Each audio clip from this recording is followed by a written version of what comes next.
Hi there, it's me, Christian Merriman, here at home. Thanks for checking out another episode of Wagon Riders of the Sticks. This is more of the slow, quiet side. I'm not up on stage shouting and screaming. I'll probably just use my standard American accent. Well, I got some new action figures, and I figured, why would I open them all by myself? I should share them with my new friends on YouTube, like all those other guys, right? I can do all kinds of things. And it's from my favorite company of all. The greatest action figure company of all time. Sorry, Hasbro. It's Boss Fight Studios Vitruvian Hacks. Look at this. This guy's name is Bur'Zagi. He's a mighty orc Sovran. Yes. And we can look at the sides of the package. Maybe I'll read that for you later. And there's the back. I'll let you get a nice look at the back here, huh? He's posing there with his battle axe. And here he is over here. A nice photo of him. On the back, it says, collect them all. Right? So you've got Madame Ruskin, the Dwarf Tavern Keeper, Dwin Delos, Halfling Scout, as I mentioned, Bur'Zagi, the Mighty Orc Sovereign. It's a fun spelling joke. I enjoy that, by the way. Grimgrom, the Dwarf Mercenary, and Ogrungang, the Goblin Ransacker, who is portrayed as a mystery. He is a mystery in this packaging. We may solve a mystery or two in this episode or maybe the next. Anyway, I say it's time we take up our scissors and open up Mr. Bur'Zagi here. I dare say it's time. And yes, snip, snip here, snip, snip there with a do-do-do-do-do-do. And this is going to be great reusable packaging, which is ironic because this is the last action figure company that I would ever want to resell. I'm terrible at selling. I'm so sentimental. I never sell anything. I only buy. Look, he has a little shield. I'm going to take out his shield and other accessories first. I guess they're trying to make it appear as if it's made of some... I'm not quite sure if it's meant to be stone or a cast metal. I love this alternative head, and he will be getting his own body later. Don't worry. I would never let a good head like this go to waste. It's just set him there. And there is additionally a tiny little crown for a sort of orc or troll king type character. A battle axe, again in the same, I'm not quite sure what material it's supposed to be made of. It seems like if this was made of stone, it would be terribly brittle. Yes, just swing it once and just watch it shatter. Even the strongest stone, it's just too thin. But yet it doesn't look metallic to me. It just is mild criticism. Of course, I'm a big customizer, and I can certainly paint it to look like bronze, for example. I think it might look good in bronze. I may well do that.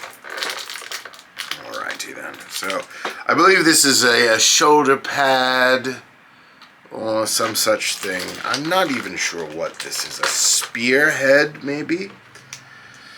A combination drinking goblet with dagger, perhaps. So he could sit at the table and he could just stab it through. I wish I had a crack in this little bench and I would stick it in there the way that you could, you know?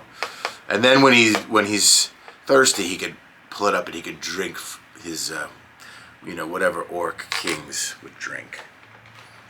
You fill in the blanks there. We've got alternative hands right here. Long fingers, very creepy, scary monster hands for sure. These are not the hands of a hero. These are monstrous green hands. And finally the big guy's coming on out. Here he is. With his stand. We'll grab that. He comes with a little action figure stand. The new Vitruvian hacks and maybe the other Boss Fight Studio toys too have a new stand which has not been working out for me. The figures are great. I love them. I'm having a hard time with my little old fingers. Maybe a more nimble fingered action figureer would do better than me. But I'm not faring well with those boss fighters.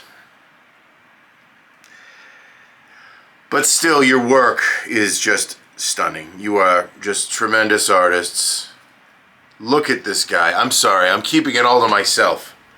I gotta share it with my friends on YouTube. Look at Bur'Zagi. There he is. He's emerged from his plastic shell. Bur'Zagi, the mighty orc Sovran. This guy gets to tell all the other orcs and goblins, hobgoblins, whatnots, He gets to tell them what to do. I'm going to guess he's not a very nice person. Just a wild guess, okay? Now, let's see. I think he needs his little crown. Let's put his little crown on there. You never know which way is forward. I tried that way. It didn't exactly work. Well, it does make more sense now, doesn't it? Now that I really stopped to look at it. Yes. Look at him with his crown looking so handsome and regal. You don't need to gesture so wildly, Bur'Zagi. You are the king. You can just keep your arms down like so. He's got the long beard braids, kind of like Carrie King of Slayer, but gray. This is a thing. There is a giant tiger that has now approached the studio. Bur'Zagi may be called upon to do combat with the most dreaded predator of this orc realm. He's going to prove his mettle in front of all of his evil people and take up his arms. His mysterious... Oh, are you ready to do combat? Now this is a cat who loves to play with action figures. She was raised right.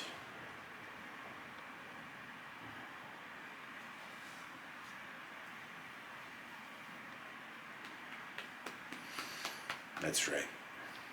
Aha, you see? She's already attacking. Bur'Zagi. She's biting his hand. She's biting his hand. Bur'Zagi is taking up his mighty battle axe of mysterious material origin. He's not gonna take that. Take that! Kapah! Aha! And now she comes in for her attack. Alright, you get the point. Goodbye, Winry.